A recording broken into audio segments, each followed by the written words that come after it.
So this is Urdizzle back with a video of my daily tournament round for the tournament ending on June 5th. And so I'm using my standard bag for this tournament, not switching anything out or in. I've got my accurate windbreak fuse, which is my approach hand putter, my accurate windbreak river, the accurate windbreak musket, which has recently replaced my explorer as of a few days ago, and you'll see me use that on a couple shots. The windbreak glide recoil, which I find comes in very handy on the Grizzly Gulch cave to cave hole, which we'll see on this layout. And then a couple ballistas, my usual light glide and the turn roll, which you'll see in action on hole 1.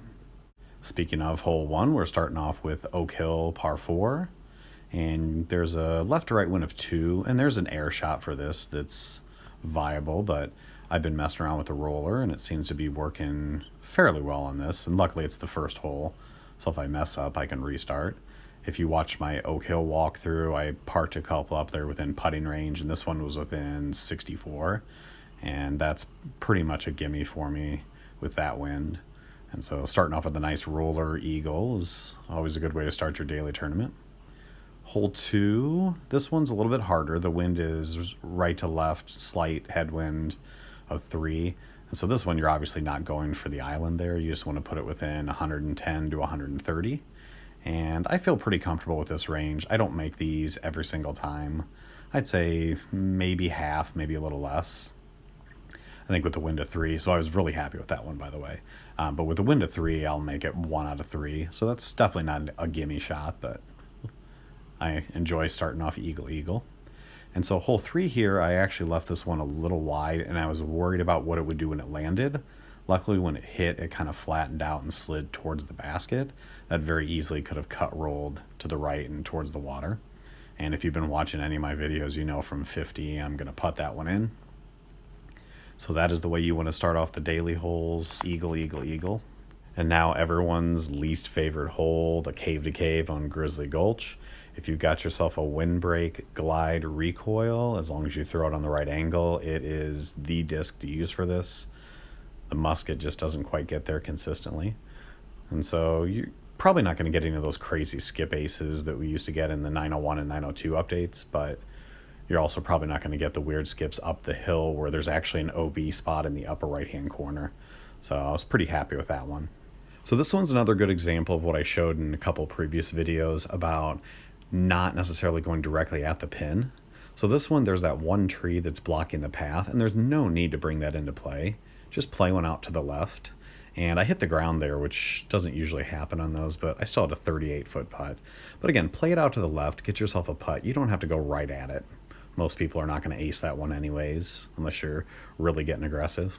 And so this one's going to be a tricky hole because there's not a favorable wind to get it up on the shelf. So my goal here is just to throw a musket, get it within the 90 to 120-foot range, and get a throw-in opportunity. And so 107 is a good range for me, and I thought I left it a little right, but pro side stuck. And so that is pretty much an ideal start on this layout. 4 eagles in the first 6. And so now I believe to take solo first place, all I have to do is ace one of these last 3 holes. And this one right here on Lake's side, I thought I had it. I thought it was going to come back and catch, but I only caught the halo around the basket. And so I was hoping that could be the one. But then when I see the box hole here, which a lot of you cringe at, I see this as an opportunity. So I've got my river here, and I'm going to throw it with the 2 wind. The 2 wind might have a little effect on it. And so this is the problem right here with the river. It just goes a little too straight. And so I caught the halo again. And so right now I'll tie for first, which I already have, but I really want to ace this last hole. And so this is an explorer shot, but I don't carry the explorer anymore, so I'm going to try the river. And it's kind of the same shot, but I have to put it on hyzer, and I'm just hoping to give it a shot. And to go halo, and then slam it in there, that was awesome. It's always fun when you hit those clutch aces on hole 9 to take the solo lead. And so that one right there put me in solo first place. A lot of time left, though. I mean, we're only 4 hours into the tournament, but that is going to be a tough round to beat because I pretty much eagled every hole I needed to eagle, and I threw in another hole in 1.